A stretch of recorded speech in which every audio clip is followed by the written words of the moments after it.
अब आतंकियों की बची खुची जमीन को भी मिट्टी में मिलाने का समय आ गया है। लाइन ऑफ कंट्रोल से बात अब आगे जाएगी। That is frightening. भारत के प्राइम मिनिस्टर नरेंद्र मोदी ने पाकिस्तान को एक दफा फिर बड़ी धमकी लगाई है और उन्होंने कहा है कि जो लोग भी इस हमले के पीछे मुलव्विस हैं और जो उनके बकौल उनके बैकर्स हैं, उनको ऐसा सबक सिखाया जाएगा कि जो वो तस्वुर भी नहीं कर सकते। जिसमें भारत के एयरक्राफ्ट कैरियर मूव कर रहा है बहरे हिंद में कि जनाब ये जो एस्केलेशन हिंदुस्तान कर रहा है ये पानी को हथियार के तौर पर इस्तेमाल कर रहा है to try to bully and browbeat Pakistan. और पाकिस्तान को भारत का कड़ा संदेश। आईएनएस सूरत से मिसाइल का परीक्षण किया गया है। भारतीय नौसेना ने यह परीक्षण किया। इस वक्त की बड़ी खबर आ रही है, आईएनएस सूरत से मिसाइल का परीक्षण किया गया है। मोदी आगे बढ़ो, अमेरिका की जानिब से बड़ा ऐलान कर दिया गया है। उसका साइज बड़ा है। आपकी 6-7 लाख की फौज है, उसकी 13 लाख की फौज है। हमारे देश से निकल जाइए। एमईए ने आधी रात में पाकिस्तानी डिप्लोमेट को साउथ ब्लॉक बुलाया और ये सब कहा। और सिंतास मंसूबा पाकिस्तान में पैदा होने वाली गंदम, चावल, कपास, दीगर फसलों के जरिए भी जरूरी है। This is nothing short of a food crisis और an emergency that we ultimately looking at. ये सिर्फ अभी आगाज है। मैं हमेशा गुजारिश करता हूं कि दुआओं से जंग अवॉइड नहीं हो सकती और तरानों से जीती नहीं जा सकती। ये जो हाल कर रखा है हम लोगों का, यानी कि जरा जरा से उसके ऊपर हम हर जरा जरा से टाइम के बाद हम जो है वो टीवी चेक कर रहे हैं। दोस्तों, हाल ही में पहलगांव में हुए आतंकवादी हमले ने पूरे देश को झकझोर दिया है। इस पर प्रतिक्रिया देते हुए प्रधानमंत्री नरेंद्र मोदी ने बिहार की ऐतिहासिक धरती से एक कड़ा संदेश दिया है। उनका भाषण केवल संवेदना नहीं बल्कि पाकिस्तान के लिए एक स्पष्ट चेतावनी भी था। प्रधानमंत्री ने कहा कि वे 140 करोड़ देशवासियों के गुस्से को बखूबी समझते हैं। उन्होंने आतंकवादियों और उनके आकाओं को साफ साफ चेतावनी दी है कि भारत हर एक आतंकी और उनके समर्थकों की पहचान करेगा और उन्हें सजा देगा। यह समय है आतंकवादियों को मिट्टी में मिलाने का। हम उनके पीछे धरती की आखिरी छोर तक जाएंगे। यह समझना मुश्किल नहीं है कि उनके आका कौन है। कल कैबिनेट कमेटी ऑन सिक्योरिटी की बैठक के बाद यह स्पष्ट हो गया है कि अब भारत पाकिस्तान के खिलाफ खड़े कदम उठाने जा रहा है। प्रधानमंत्री मोदी के बयान से यह साफ है कि इस बार की कार्रवाई सिर्फ पहलगाम के हमलावरों के खिलाफ नहीं होगी बल्कि आतंकियों के पीछे खड़े देश के खिलाफ भी होगी। हमें एकजुट होकर इस लड़ाई में खड़ा होना होगा।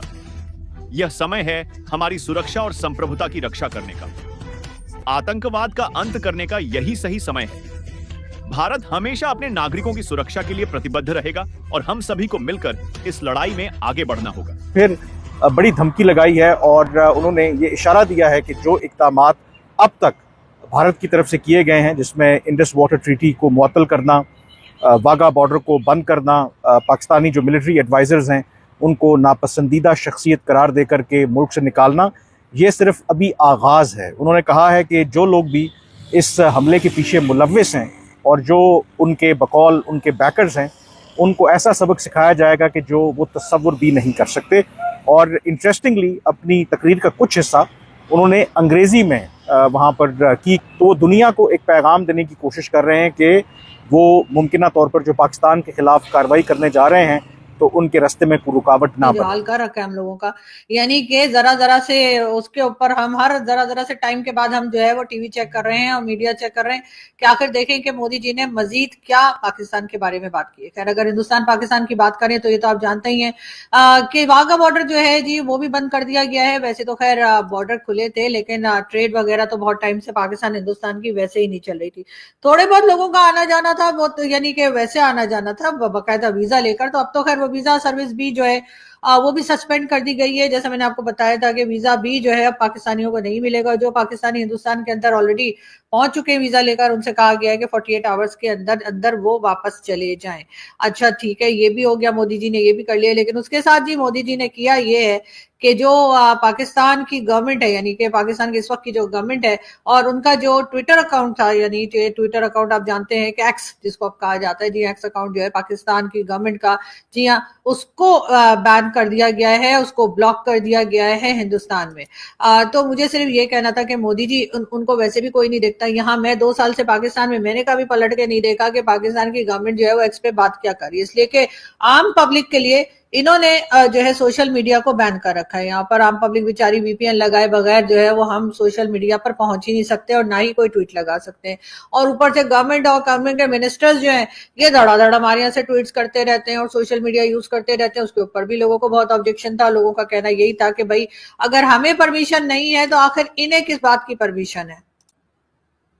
यानी कि जो आम पब्लिक है उसके लिए तो सोशल मीडिया बैन कर रखा है और अपने लिए सोशल मीडिया चला रखा है। तो ये जो आपने ये काम किया ना, ये आपने बहुत अच्छा काम किया। वैसे बात सारी है कि उनके एक्स अकाउंट पे वैसे भी होता कुछ नहीं है। आपको पता है सिर्फ न्यूज इधर की फजूल की बातें ही होती हैं, तो वो तो हम खुद भी नहीं देखते।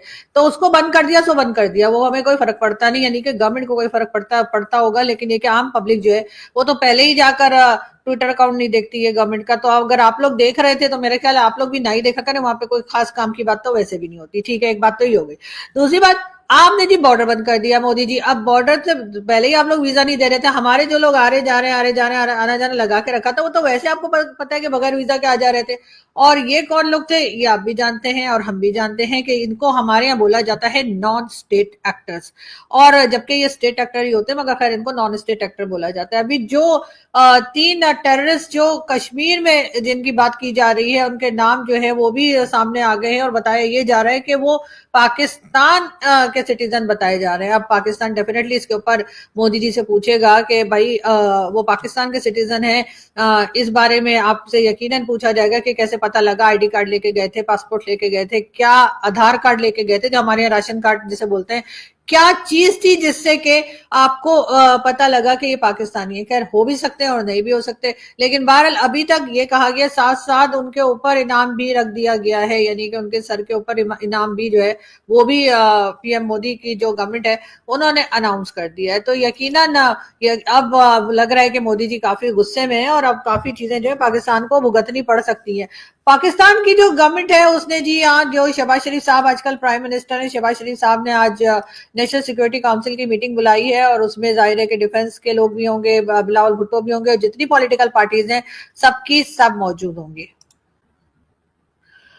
पाकिस्तान की तरफ से तो खैर बार बार यही कहा जा रहा है कि जी आपके यहाँ से सिक्योरिटी या इंटेलिजेंस फेलियर है। जैसे हमारे यहाँ जाफर एक्सप्रेस का हुआ था, इस तरीके का ये इंसिडेंट बताया, इस तरीके का ये टेरर अटैक बताया जा रहा है और कहा यह जा रहा है कि जी आपके यहाँ जो इतनी आप लोगों के बकौल आपके कुछ लोग कश्मीर के जो है उनकी भी वीडियोस जो है पाकिस्तान टीवी पे दिखाई जा रही है और कहा यही जा रहा है कि सिक्योरिटी या कह लीजिए इंटेलिजेंस फेलियर जो है उसकी बात भी की जा रही है। वो सब सही है, लेकिन फिर भी इस तरह से लोगों की जान लेना, इस तरह से लोगों का रिलीजन पूछ के मार देना, मेरा ख्याल है ये कोई भी एक्सेप्ट नहीं करेगा, चाहे वो हिंदुस्तान के शहरी हो चाहे वो पाकिस्तान के हो। इसलिए कि पाकिस्तान में भी हर एक आपको ऐसा नहीं मिलेगा जो रिलीजन की बेस पे नफरत करता हो या रिलीजन की बेस पे लोगों को अलग करता हो, लेकिन हाँ दोगले लोग भी आपको जरूर मिलेंगे जो एक तरफ कुछ और कह रहे होंगे और दूसरी तरफ कुछ और कह रहे होंगे, उनका एक्शन कुछ और होगा और उनके वर्ड्स कुछ और होंगे। लेकिन डेफिनेटली इस वक्त पाकिस्तान जो है वो एक बहुत बड़ी मुश्किल में फंस चुका है, क्योंकि जिस तरीके से पाकिस्तान में पहले ही वाटर शॉर्टेज है, पाकिस्तान में वैसे ही पानी की शॉर्टेज है और लोग बहुत परेशान